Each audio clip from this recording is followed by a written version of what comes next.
Bapak Ibu yang dimuliakan Allah Subhanahu wa taala, ala fil jasadi mudghah, ketahuilah di dalam jasadmu itu ada segumpal.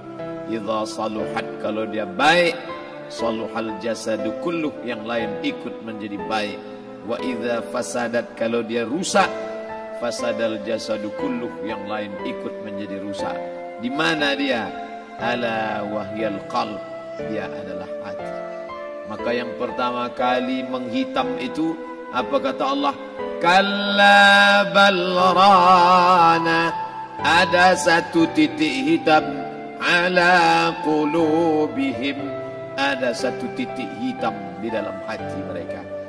Ketika satu titik dibiarkan berubah menjadi dua titik dibiarkan berubah menjadi 3 titik, 5 titik, 10, 100, 1000, maka dia pun menjadi hitam semuanya. Ketika hati sudah hitam, maka itulah azab di atas azab.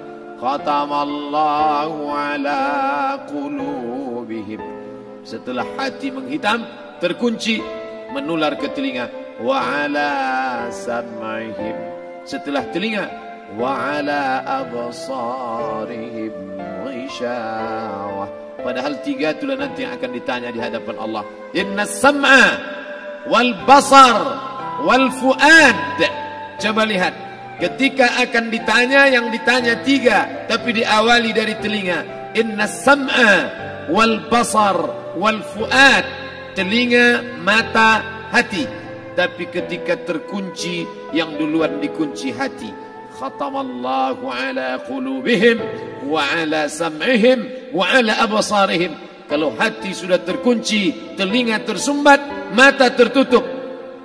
Summum bukmun umyum, summum bukmun umyum, pekak, tuli, bisu, apapun tak lagi masuk ke telinga. Malam ini kita menyadarkan diri kita, terlebih lagi yang berceramah, jangan kau hanya sampai menyampaikan ayat saja. Hai Abdul Somad, apakah kau yang bicara itu hatimu sudah hidup? Senantiasa merasakan diri, aku orang paling hina, aku orang paling kotor, ditempelkan kening ke lantai di tempat yang diinjak tapak kaki, mengatakan bahwa aku bukan siapa-siapa. Malam ini Kepala Kanwil BPN Provinsi, Kabupaten, saya tak bisa membedakan mana yang kabupaten, mana yang kota, mana pegawai tinggi, mana pegawai rendah, semuanya rata sama. Andai dibuat acaranya di kantor, mungkin saya segan, sungkan lihat dari seragamnya, bajunya, tapi malam ini semuanya sama. Andai tak disebut tadi Pak Kepala Kantor, Pak Kanwil, saya pun tak tahu mana Pak Kanwil, mana tidak. Fotonya ganteng pula aslinya lagi daripada foto.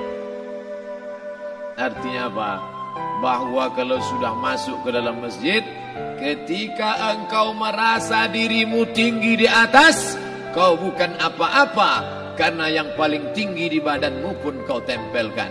Tapi saat kau jatuh, rendah, down, stres, kau jangan merasa rendah, karena kau tegak berdiri di hadapan Allah. Kau angkat 2 tangan, Allahu Akbar.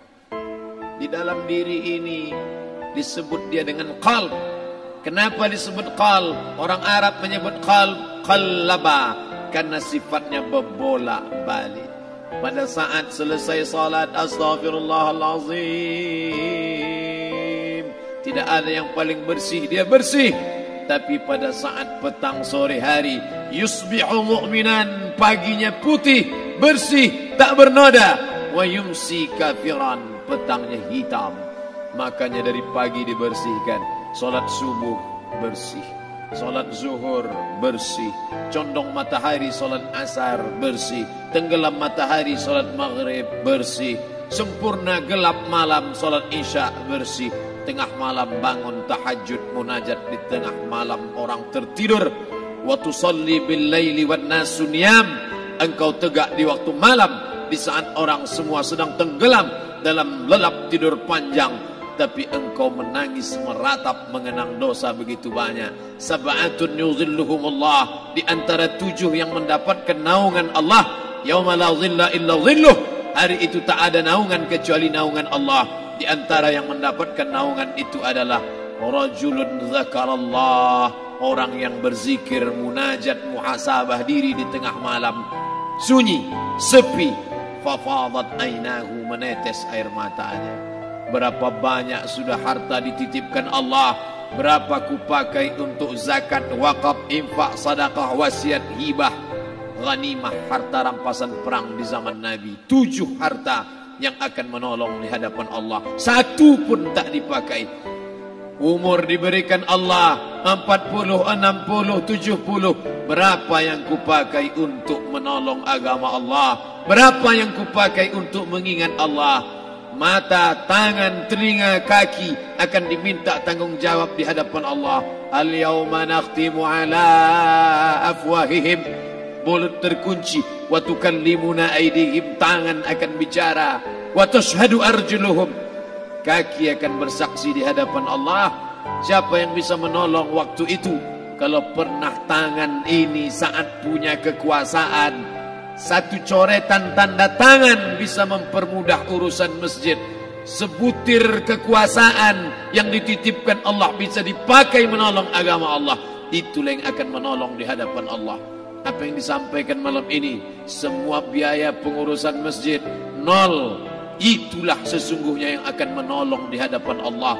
Adapun harta yang disimpan, tabungan, deposito, tanah, rumah, kendaraan, semua akan tinggal menjadi harta warisan.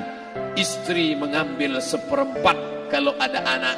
Kalau tak ada anak, istri mengambil 1/8. 1 miliar 125 juta bulan untuk istri. Kalau dia tak tahu hukum gono gini. Kalau dia tahu gono gini, dia tuntut ke pengadilan, dipotong lagi menjadi 2. 500 untuk dia. Dari yang 500 dapat lagi dia 75. 575 bulan untuk dia. Sisanya 425 diambil anak laki-laki 2 kali bagian anak perempuan. Lalu yang kita bawa mati apa? Dulu dibangga-banggakan, dihormati, dimuliakan. Yang kami muliakan Al-Mukarram, Al-Ustad. Tapi pada saat tiba masanya, yang kita bawa tak lain tak bukan innallaha la yanzuru ila ajsamikum. Allah tak menengok badan, fisik, bentuk tubuh, baju. Ini sampulnya saja. Wala ila suwarikum, Allah tak menengok rupa, wajah. Walakin yanzuru ila qulub, hati kamu yang bersih itulah yang kau bawa menghadap Allah Subhanahu wa taala. Yauma la yanfa'u malun, harta tak berguna, wala banun, anak tak bisa menolong. Harta tak berguna, anak tak mampu menolong. Illa man atallah, kecuali orang yang datang menghadap Allah biqalbin salim, dengan hati yang bersih, hati yang tulus, hati yang memercikkan cahaya iman, hati yang bersih dari hasad, busuk hati, sum'ah, riya, takabbur. Itulah yang menolong di hadapan Allah Subhanahu wa taala. Tulang, kulu, kulit, darah, lemak, sumsum akan menjadi santapan cacing tanah. Begitu besok pagi pintu kamar tak bisa diketuk, istri bolak-balik membangunkan tak terjaga, dipegang pipi sudah sejuk macam es batu, tanda jantung tak lagi berdetak, maka darah mulai berubah menjadi nanah, busuk. 1, 2, 3 hari kalau tidak disuntik formalin, jasad paling busuk jasad manusia, karena semua dia makan herbivora, tanaman saja. Tapi kita ini omnivora, semua masuk. Maka begitu mati, paling bagus orang Islam paling cepat dikuburkan. Selesai acara pemakaman, habiskah masalah, muncul masalah baru. Disitulah kita baru sadar. Apa kata Imam Ali radhiyallahu anhu? An-nasu niyam. Semua manusia waktu hidup itu tidur. Bapak tidur, ibu tidur, saya tidur. Semua orang waktu hidup itu tidur. Falamma matu, ketika dia mati, disitulah dia baru terjaga dari tidur panjang. Saat Israel mencabut nyawa, ditarikkannya adalah satu centapan yang kuat. Disitulah kita baru terjaga dari tidur panjang. Betapa aku meninggalkan salat, betapa aku tak berzakat, betapa dulu kekuasaan, aku lulus umur 30, pensiun 58, 28 tahun apapun tak pernah kubuat untuk agama. Sibuk membesarkan anak, sibuk mengurus warisan. Anak pun tak ingat dengan kita karena kita lupa menanamkan pendidikan agama di dalam otak kepalanya. Andai dulu pernah dia dibawa ke masjid, andai dulu pernah dia dibawa umrah, andai dulu dia dimasukkan SD IT, SMP IT, SMA IT, Islamic Boarding School, dibawa ke masjid, takkan dia lupa mendoakan selesai sholat, Rabbighfirli wali walidayya warhamhuma kama rabbayani saghira. Harta yang banyak tak sempat menolong agama Allah. Anak tunggal semata wayang tak sempat dididik agama. Istri meninggalkan dalam keadaan stres susah hatinya karena dia tak diajarkan sabar menerima ridha ketetapan takdir Allah. Dan paling celaka, tak pernah anggota tubuh ini dipakai untuk berzikir, muhasabah, mengingat Allah. Tak pernah mata dipakai menengok Quran, kitab suci Allah. Tak pernah dipakai hati merenung sejenak, apa yang akan kubawa mati menghadap Allah Subhanahu wa ta'ala. Malam ini saya tak minta diajak ceramah tentang hukum zakat, hukum puasa. Saya tidak diajak tanya jawab apa hukum unjuk rasa besok tanggal 4. Yang ditanya adalah bagaimana kita merenung sejenak. Abdul Somad, engkau berhadapan dengan para pegawai Badan Pertanahan Nasional Provinsi Riau, berkumpul 12 kabupaten kota. Ini orang-orang ngurus tanah, dari dalam tanah naik ke atas tanah, ngurus tanah, ngurus tanah, ngurus tanah, masuk ke dalam tanah. Abdul Somad dari dalam tanah naik ke atas tanah, ceramah, masuk balik ke dalam tanah. Yang kau bawa apa? Baju koko tinggal, peci tinggal, pakaian kehormatan tinggal. Yang tentara belum pernah saya diundang. Ustadz besok datang takziah, bapak tentara meninggal, tahu-tahu kain kapannya loreng. Tak ada. Yang kau bawa kain tidak berjahit, disobek, kerak. Itu yang akan menyampul kulitmu, yang selama ini kau dimandikan, dibersihkan oleh ibumu dulu 60 tahun yang lalu. Sampai masanya kau lupa kapan kau dimandikan dulu. Sekarang ruh melihat, disebut dia ruh karena dia raha ya ruhu ruh, seperti aroma semerbak yang datang pergi hinggap. Ruh sampai masanya dia datang masuk ke dalam jasad. Ruh sampai masanya dia pergi meninggalkan jasad. Malam ini dimuliakan Al-Mukarram Haji Abdul Somad LCMA. Kenapa Abdul Somad ini dimuliakan? Karena ruh hinggap sejenak sebentar, sampai masanya besok pagi dia ruh keluar dari dalam tubuh ini. Anak yang katanya ayahku sayang, istri katanya kaulah abang, sampai masanya mereka tak lagi mau mendekat. Rumah itu saya yang buat, saya yang mengukurnya. Tapi begitu ruh sudah keluar dari badan, tidak satu pun semeter, sesenti, sejengkal, sehasta ada tempat di rumah itu untuk jenazah bernama jenazah Abdul Somad. Dulu orang bertanya, rumah Ustadz Somad di mana? Hari ini orang tidak lagi bertanya, tak lagi menyebut nama. Orang sudah mengatakan kuburnya mana. Dulu kalau dia masuk masjid, didatangi orang, disalami orang. Mahasiswa, anak-anak, remaja mencium tangannya sebagai tanda hormat. Tapi begitu diletakkan keranda, kita akan sholat jenazah nanti selepas sholat zuhur. Apa kata orang? Letakkan di tepi sana, letakkan di tepi sana. Tak satu pun mau mendekat, letakkan dia di sana. Bahkan sebagian mengatakan jangan dalam masjid, letakkan dia di luar. Dia tidak disebut engkau yang mulia, tidak digunakan kata ganti orang langsung. Letakkan dia di sana. Bahkan sebagian tak lagi, padahal tempat paling mulia sebelah kanan, orang tak lagi mau di kanan, mulai dia menjauh ke kiri.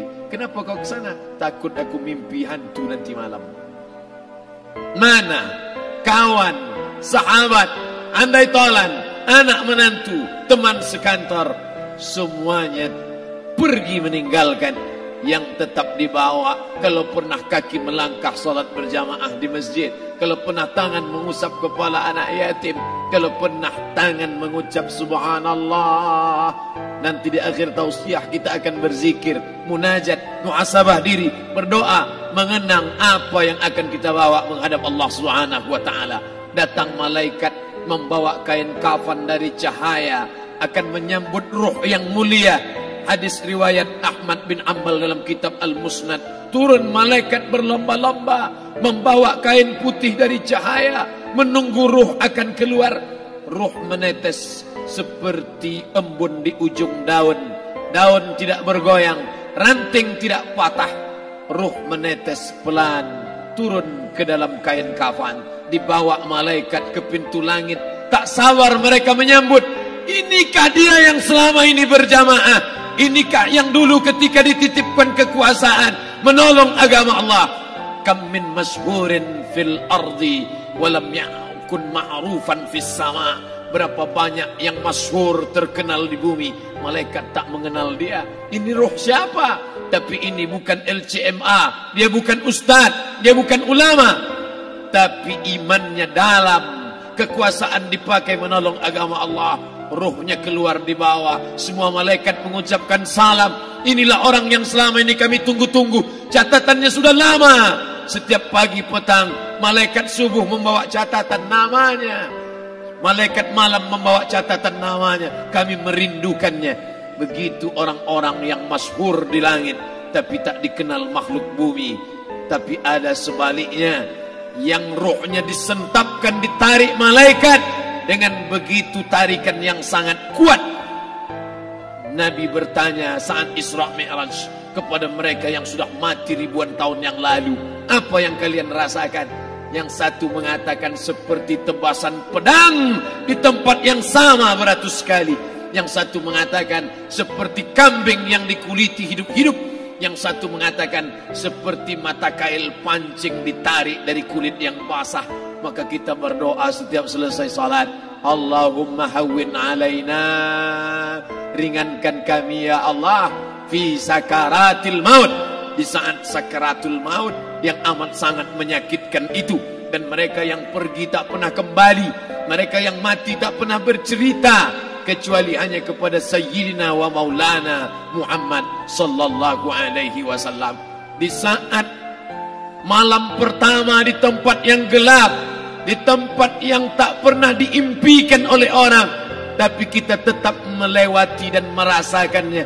Perlahan-lahan cacing tanah, ular-ulat kalajengking akan menggerogoti kulit yang selama ini dimandikan, selama ini dipakaikan sampo yang mahal, selama ini dioleskan pelembab yang lembut.